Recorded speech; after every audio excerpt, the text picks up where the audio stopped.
And greetings, everyone, from St. Louis, Missouri, and the home of the Missouri Institute of Mental Health, now proudly part of the University of Missouri St. Louis. My name's Tom Pansella from MIMH. I'd like to thank you all for joining us, especially those of you who are facing a long holiday weekend and spending part of your Friday afternoon with us. We certainly appreciate that.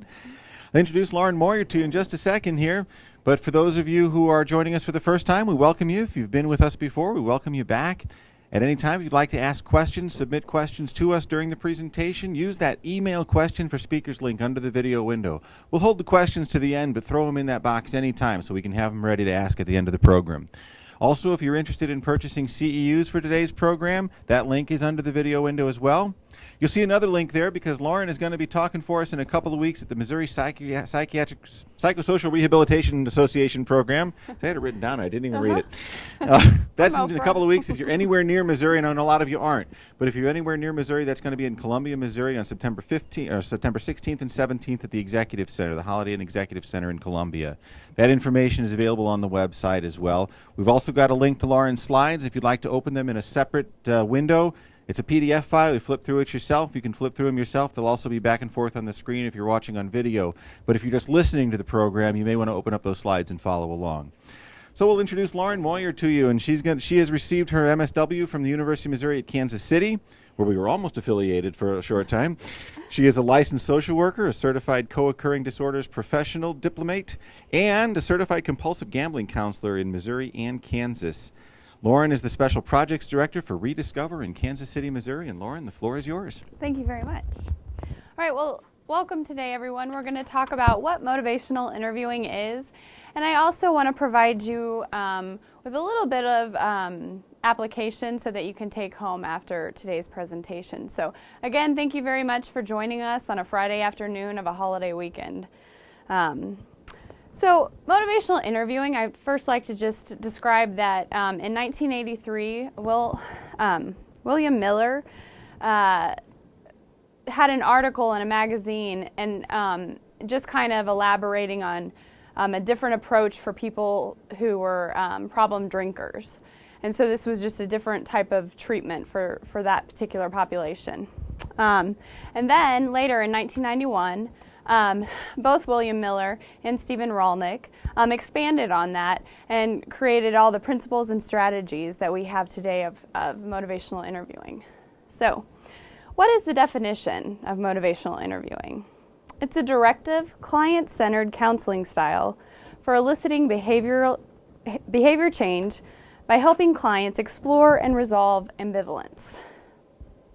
One of the more recent definitions is motivational interviewing as a collaborative, person-centered form of guiding to elicit and strengthens one's motivation for change.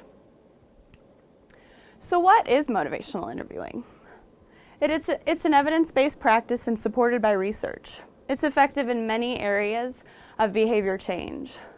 There are specific learnable interventions that can be applied by using motivational interviewing.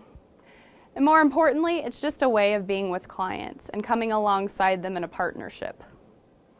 And it's one of many useful interventions that we have today.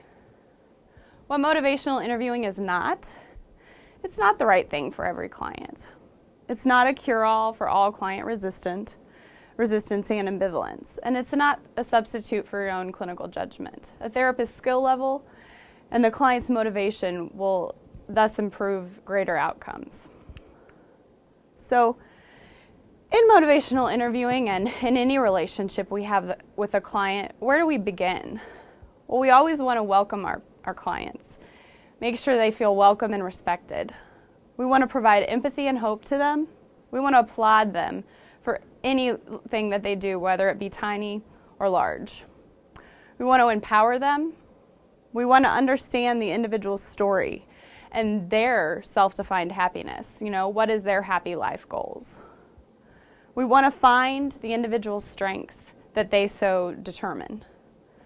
We want to partner with the individual for their own recovery planning. And we want to stay engaged no matter what. So in motivational interviewing, it's very person-centered, client-centered. It's a very much more active listening approach than telling the client. So again, it's just that respectful approach and how to be with a person. In motivational interviewing, it's the client's task to resolve their own ambivalence and also articulate that. It's not imposed externally from the provider. Again, we want to engage in a collaborative partnership in motivational interviewing. Direct persuasion or confrontation is not an effective method. Therapists definitely influence clients' motivation. Client dropout rate, retention rates, compliance, and outcomes are all influenced by the therapists. Direct confrontation has shown to yield poor compliance and outcome.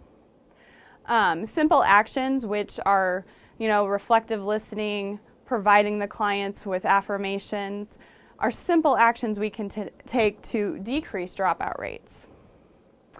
Overall, empathic therapists just have better outcomes. So why would we want to use motivational interviewing? Well, 80% of people who abuse substances are in what we call pre-contemplation or contemplation stages. And I won't go into too much detail with what the stages of change are, but if you're familiar or if you want to do any of your own research on this, Prochaska and DiClemente came up with the stages of change model. And it's a model of measurement of success for our clients. And then motivational interviewing is just a particular intervention that you can use to move through those stages. So for substance abusers, 80% of them are in the pre-contemplation and contemplation stage. And what I mean by that is either they don't think they have a problem and they don't want to talk about it, or yeah, maybe I do have an issue. Maybe I'm going to listen to what you have to say, but I'm not going to change. So 80% of those who are using substances, or just people in general who are resistant, are usually in that contemplative stage. Sometimes we get kind of in that wrestle and tug of war with our clients, where the client will argue reasons why not to change, and the provider, does that ping pong game with them of, well, this is why you should change. In motivational interviewing, none of this should happen. The client should be making the argument for change. So what is motivation? Miller and Rolnick define motivation as can be understood not as something that one has, but as something that one does internally. It involves recognizing a problem, searching for a way to change, and then beginning and sticking with that change strategy. Motivation is a state of mind. It's not a character flaw. It's multidimensional. It fluctuates. And it's potentially modifiable by the clinician. Sometimes as providers, we have what is called a righting reflex, where we have a desire to set things right, particularly in the helping profession. We want to solve everyone's problem. But in opposition, in motivational interviewing, the more a person talks about change in the course of a conversation, the more likely that change will occur. So getting our client to talk instead of providing our client with solutions is what we really want to have happen in motivational interviewing.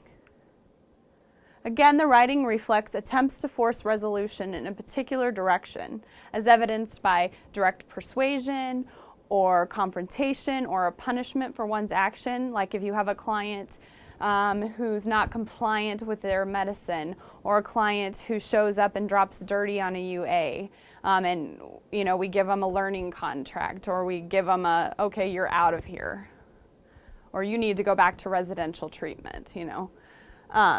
This can lead to a paradoxical response, even strengthening the very behavior they were intended to diminish.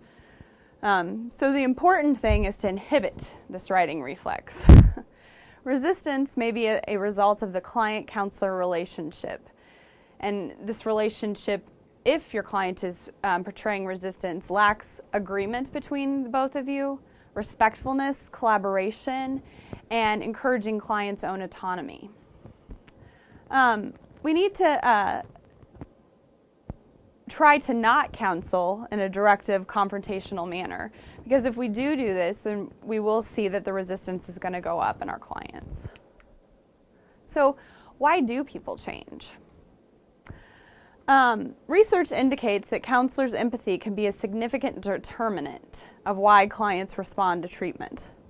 Conversely, as we've discussed previously, confrontational counseling has been associated with the higher dropout rates and relatively poorer outcomes for our clients. Counselors who believe that their client will change will likely have that result.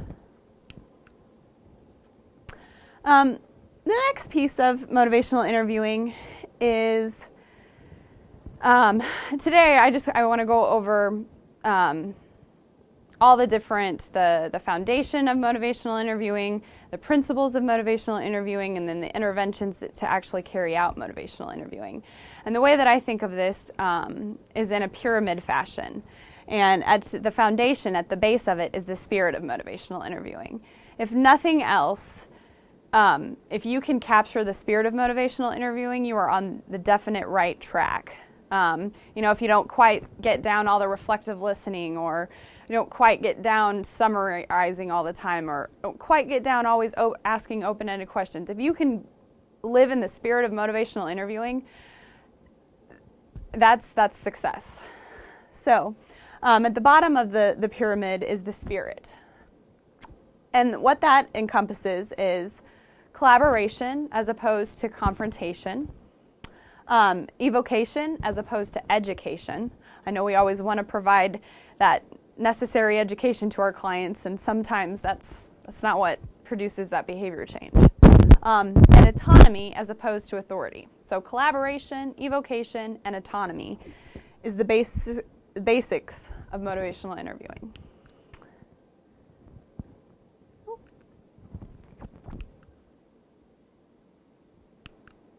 Oh, okay.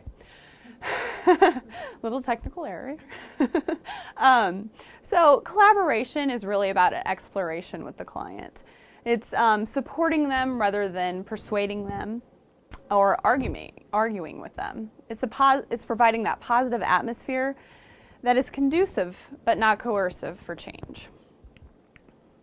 Evocation instead of education. It's not imparting things, but rather eliciting ideas from the client and drawing them out from the person so that they become their own, ideas. So far, historically, I think as clinicians, we provide them with all these nice, neat, packaged options, but when they go home, that may not work for them in their environment. So not instilling, but drawing out their internal motivations. So autonomy instead of authority. This is a big one. The client, again, is responsible for their change. We are not. Change arises from within and is connected to the client's own goals and values that they have for themselves. No matter how, outrageous or large, or, we still need to value that for them. The next layer on the pyramid of motivational interviewing is the principles.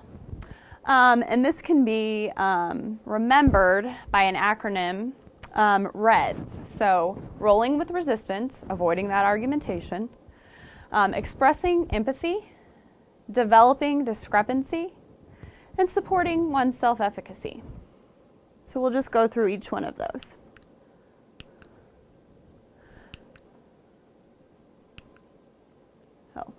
The first one, expressing empathy. This is to understand the client's world, understand their happy story, understand their story, understand their life and where they're coming from. When we accept that, that's what facilitates the change, when we provide them with any type of acceptance. Skillful reflective listening is fundamental, and we'll go over the different types of reflective listening later on. Ambivalence, having the client feel ambivalent about, on one hand I want to do this, on the other hand, I really like doing this, that's normal. We want the client to get to that point because they're thinking. The next principle is rolling with resistance. To overcome the client's resistance to behavior change by acknowledging and dealing with it, but avoiding the direct confrontation. So we just want to, roll with the resistance. We don't want to argue with them. We don't want to put them down. We don't want to think they're not going to change. We just want to understand it and actually, acknowledge it and deal with it. Again, avoid arguing. Resistance should not be directly opposed. It's good to be resistant about something. That means you're thinking about it. New perspectives, so your own perspectives, are invited, but they're not imposed upon the person. You should always get the client's permission.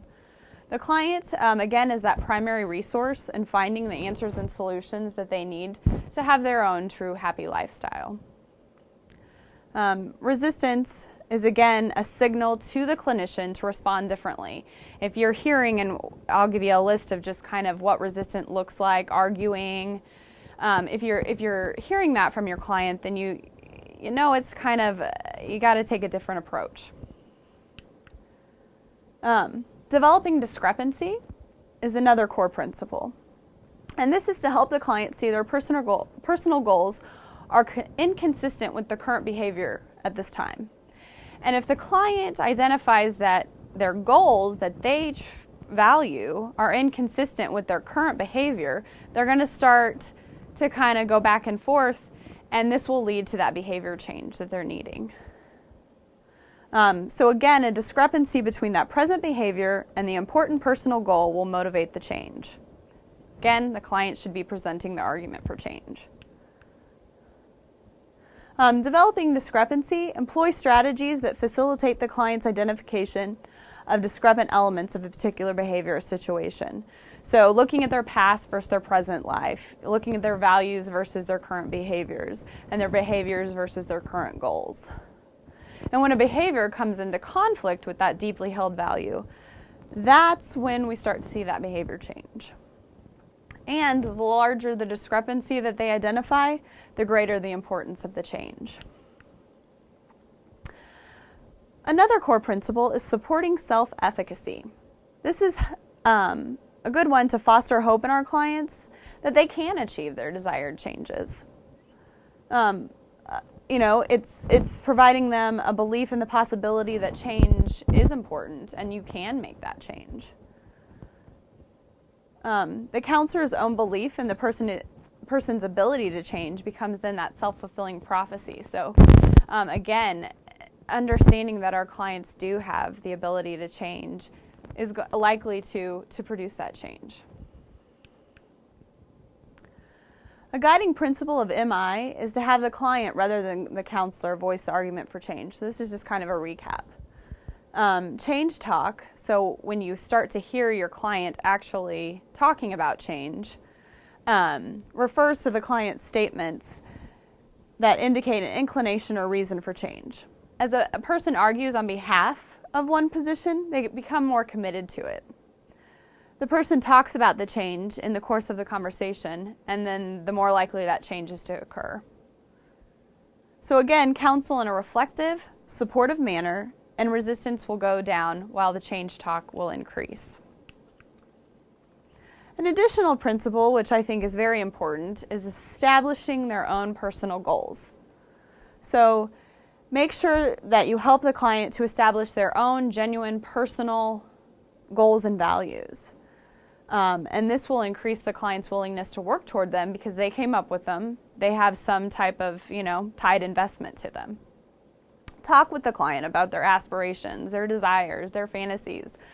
When was a happy time in their life? When were they doing well? Get to know what the client was like in their past. Get to know their activities that they enjoyed, the people that they admired. And do not discourage the client from expressing rather ambitious goals. So, summing up the principles. Again, people experience ambivalence, the conflicting thoughts and feelings about a particular behavior or change that holds advantages and disadvantages for them. When a person experiences a discrepancy between how things are and how they ought to be, they tend to be motivated to reduce that discrepancy if it seems possible to do so. The person has to argue for the change. So us as the provider can collaboratively join with the person to help them in their change, be supportive, guide them through the discrepancies between their actual present behavior and their goals that they want to obtain. Continue to provide them with that empowerment and help them to tip the decisional balance towards change. So there are 2 phases of MI. The next thing that we'll be discussing is kind of the strategies on how to implement MI. In the first phase, you're really focusing on just getting that client to move from those pre-contemplation and contemplation stage and preparation to that action. So you're really trying to just build their motivation and help them identify their own goals. In the second stage of MI, that's more of, strengthening the commitment to change, helping them to build their change plan and stick with it.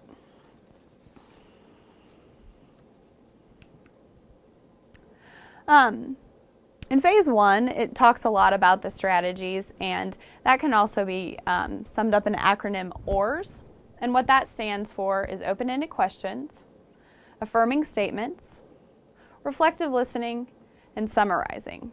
There's also a 5th one that's highly important, and that is the goal of all the OARS, is eliciting change talk within your client.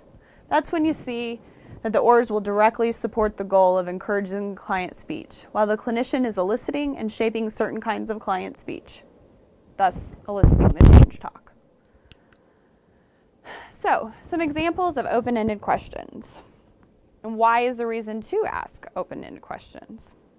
Well, it provides the client with an atmosphere of acceptance and trust. The client should do most of the talking, thus the reason for the open-ended question. A closed-ended question is one that you can just answer yes or no to, and it's not going to get you the client's story. So an example of an open-ended question would be, tell me what brings you here today.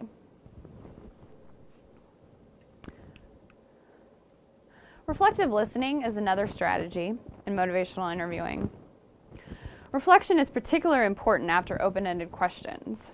The essence of a reflective listening response is that it makes you guess as to what the speaker means. It gives the counselor an opportunity to confirm rather than assume what the client means. So you always want to make sure that it's a statement rather than a question back to the client, because then that gives you, the client, time to correct you.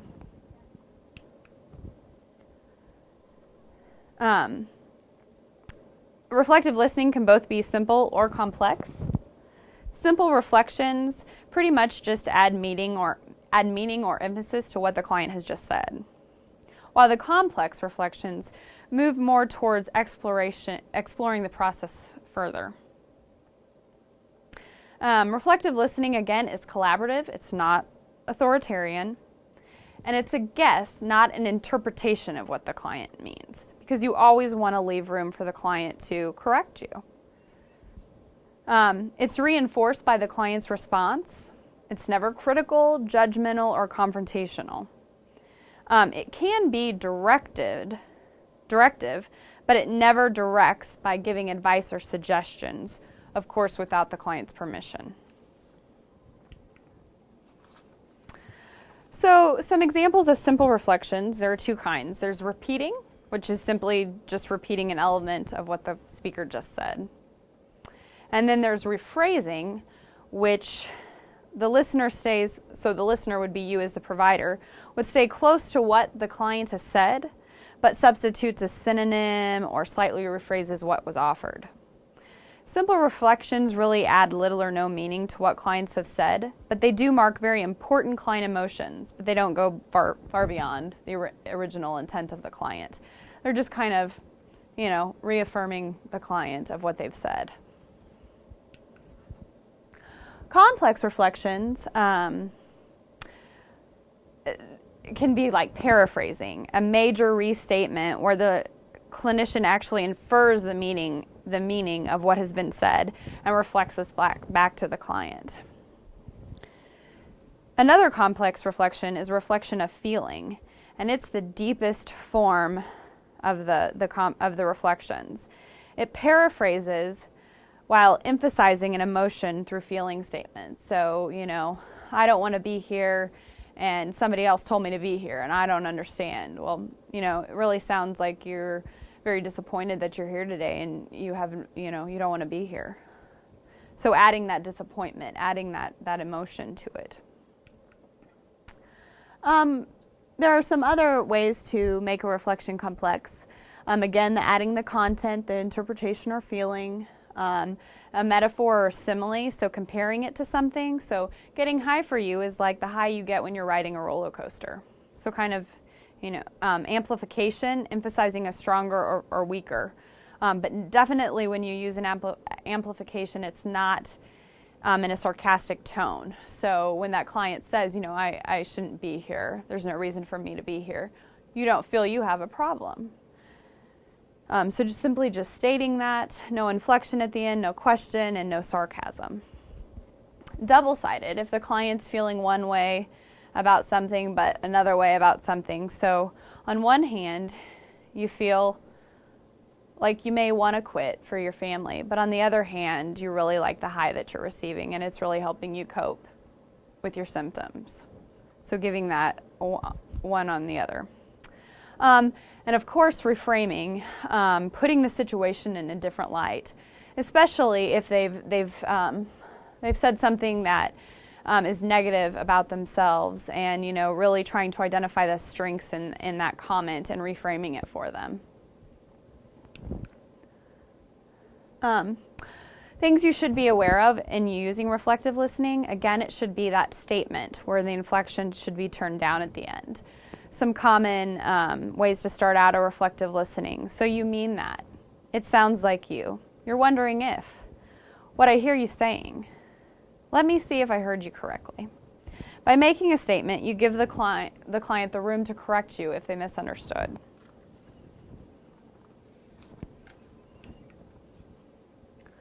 Some advantages of responding. It's unlikely to evoke any type of client resistance because you're definitely giving them room to correct you and be respectful. It encourages the clients to keep talking and exploring the topic. It communicates respect and caring and definitely builds that therapeutic relationship. It clarifies you exactly what the client means. It can be used to reinforce ideas expressed by the client. The next strategy is affirming. The importance of expressing appreciation in the form of understanding, compliments, and statements of appreciation. Some examples are, I appreciate how difficult it must have been for you to come here today. I think it's great that you want to do something about this problem. You are certainly a resourceful person for having lived with this problem so long. That is a good suggestion. The goals of affirming statements is that it legitimizes the client's experience for you. It chips away at any negative self-perception that they've internally created for themselves. It reframes it for the client. It reinforces their efforts. It promotes insight into positive aspects of the self, and it enhances the client's confidence and hope, thus supporting that self-efficacy. And really, it normalizes the ambivalence that they're feeling inside. Summarizing is another strategy. Summary statements can be used to link together material that has been discussed. When eliciting self-motivational statements, periodic or interim summaries can reinforce what has been said. Other information can be incorporated into summaries, such as info from assessments or forms. So, say your job is to do an initial intake and you really have to focus on getting your paperwork completed, which is, something that we try to conquer each time, is trying to get the client's story, but then fill out what we need to meet the bottom line. And using motivational interviewing, if you think it's just too much to have the person just continue to talk when I only have 50 minutes with this person, you can utilize an approach, a motivational interviewing sandwich, where maybe the first 5 minutes of the session is really devoted to you just kind of engaging, building rapport, acknowledging, what their happy lifestyle looked like. When was there a time in their life when everything was okay?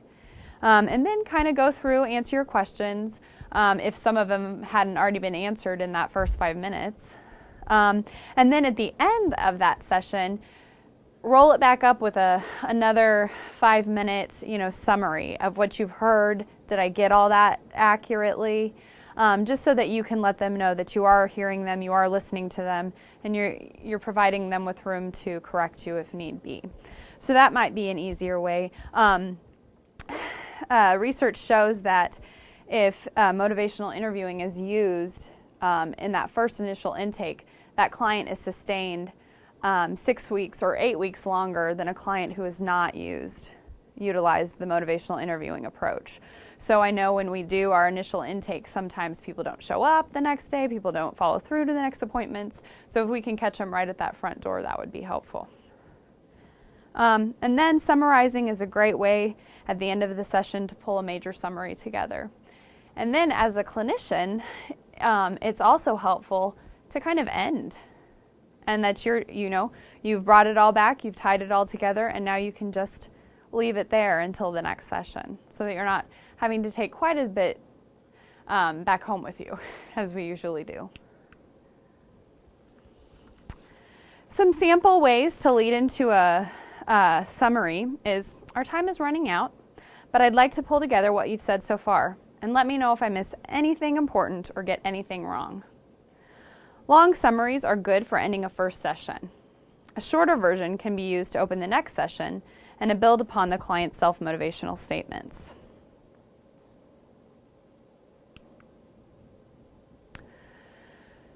So how do we identify when someone is resistant? How do we listen for it? Well, resistance is just the person's signal of dissonance in the relationship, where they're just really not feeling what you have to say right now. This can be in the form of arguing, interrupting, denying, or ignoring. So how do you handle resistance? Well, again, we went over the simple reflections, the amplified reflections, double-sided reflection. You can shift focus at the moment. If they want to stay and you see them getting way more aggressive and resistant on a certain topic, shifting the focus for a moment. Reframing for the client. Or you can agree and put a twist on it. You've got a good point there. There is a bigger picture. Drinking problems like these do involve the whole family.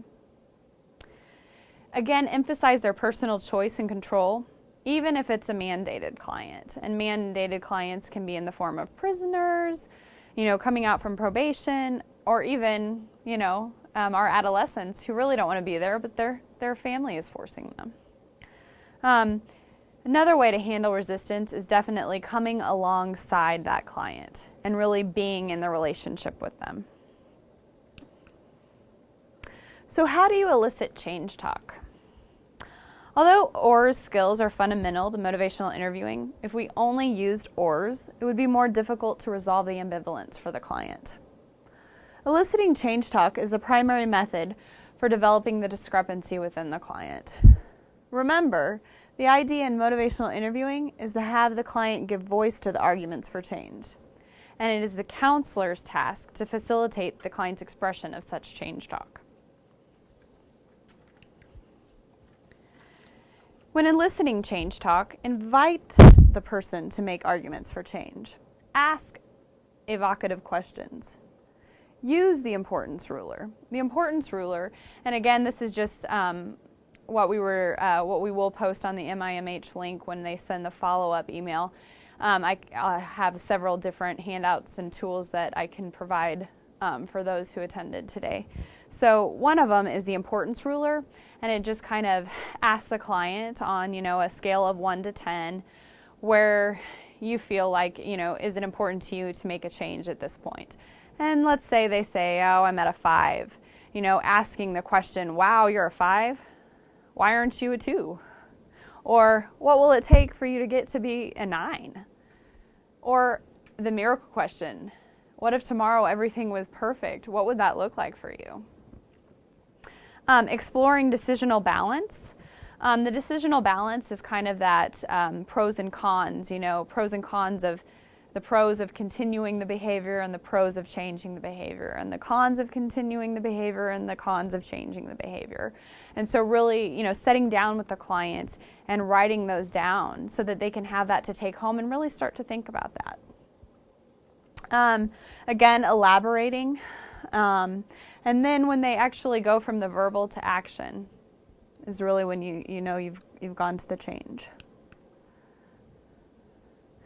Some other types of change talk is in the acronym DARN. Having the desire to want to change. So this is they want, they prefer, they wish to change. When they have the ability to change, they're able to, they can, they could, they possibly. When they identify actual reasons for change, they provide specific arguments. Why do it? What would be good? And then the actual need to change, the importance of it, having to, no matter what, I've got to, for physical health reasons, for family, for love, whatever. So how do you elicit self-motivational statements? As we went through today, we've learned quite a bit of different ways to do this. The evocative questions, direct questions regarding problems, concerns. The decisional balance, again, that's the weighing of the good things and not so good things, the pros and cons. Elaborating for the client, following up on their initial self-motivational statements, and then asking the clients for more examples or more details on that. So you as the clinician want to be careful of listening when you're, in that active listening phase. You want to identify those self-motivational statements and bring those back to the client. Using extremes, asking the client to describe extremes of their concerns. What are your worst fears about making this change?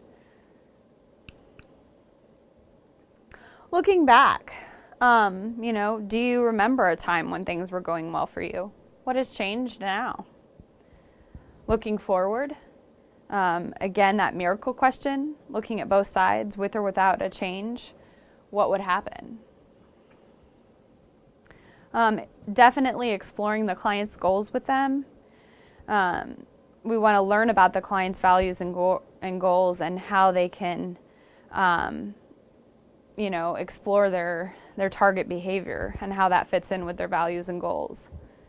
Again, the importance and confidence rulers will be helpful to use. On a scale from 1 to 10, how confident are you that you can make that change? How important is it to you that you can make that change?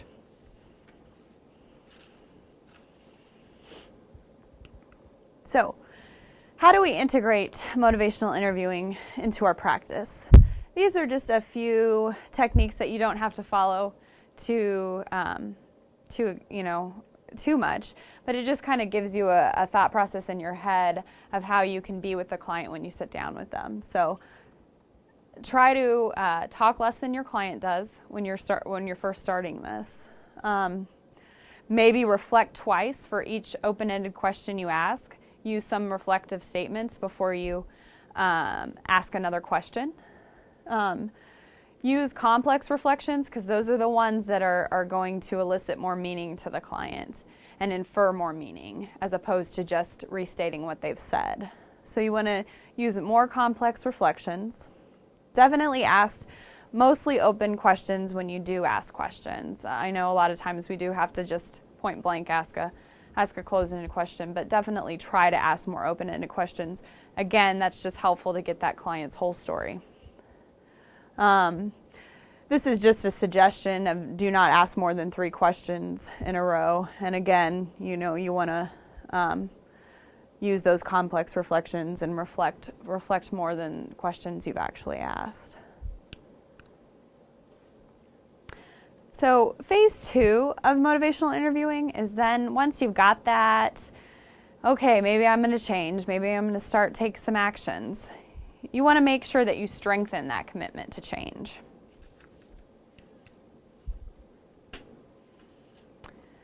So how do you know if your client is ready to change?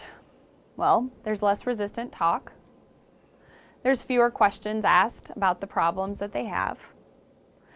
They come to some sort of, resolution. They start to resolve their own issues. More self-motivational statements. They ask you more questions about how to make a change. They're looking ahead to their future and trying to identify ways to accomplish their goals. And they're actually even experimenting with change, however small that might be. Maybe attending one AA meeting if substance abuse is their issue, or maybe going for 1 week where they take their meds completely as prescribed. So again, applauding them for those tiny steps is very important. We'll just go over the basic steps that are in phase 2. Some of those basic steps are, again, reviewing, providing that grand summary of all that has transpired so far. So from day 1 to now, really showing the client their growth. And again, that emphasis on those self-motivational themes. Definitely the open-ended key questions, the immediate transition from the summary statement. So once you've asked that summary, what do you think you will do? What do you think has to change? What's the next step for you? Reflective listening. Again, very important to make sure that you follow and reflect info from responses of the key questions that you've asked. So after they are responding to those open key questions, make sure you follow that up with a reflection and infer some type of meaning from that.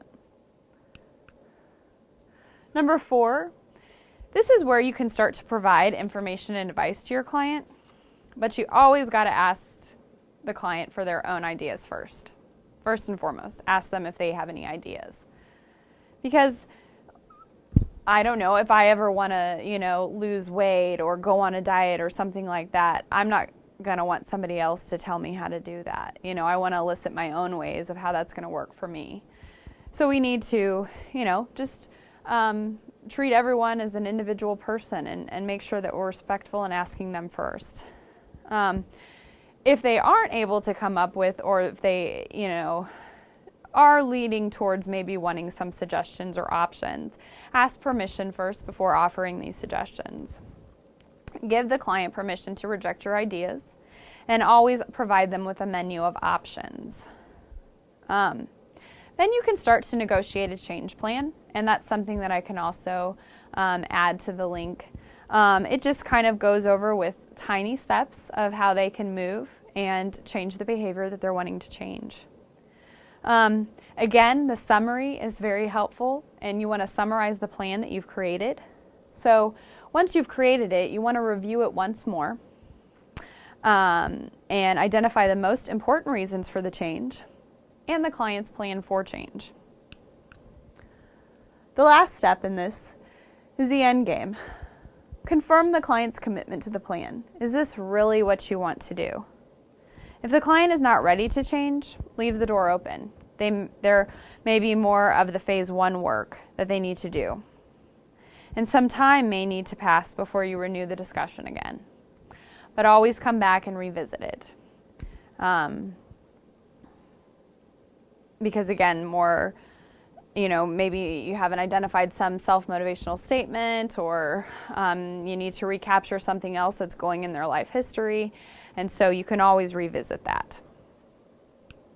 All right. I guess we will definitely go to the questions and comments at this time.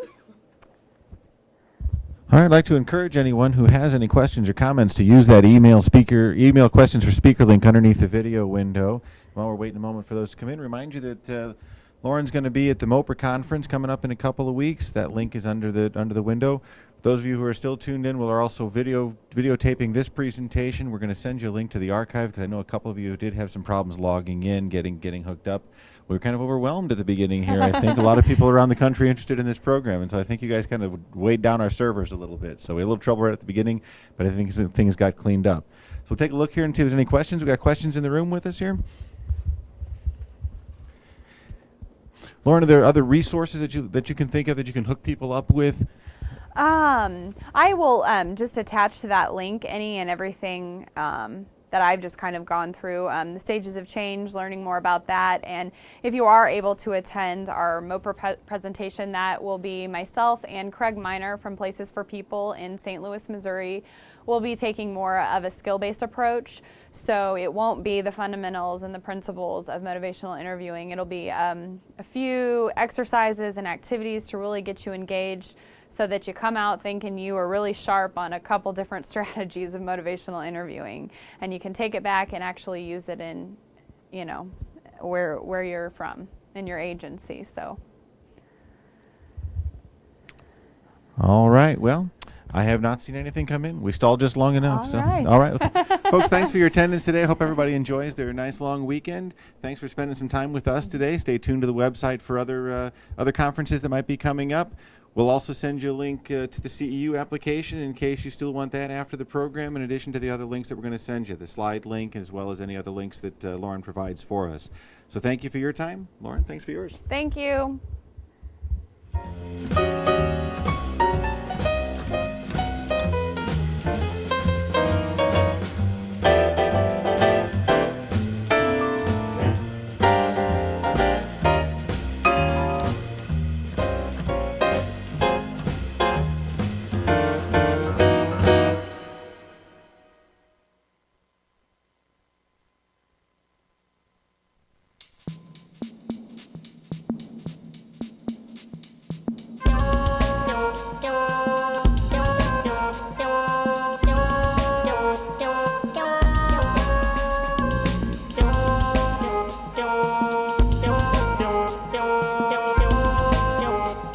Yo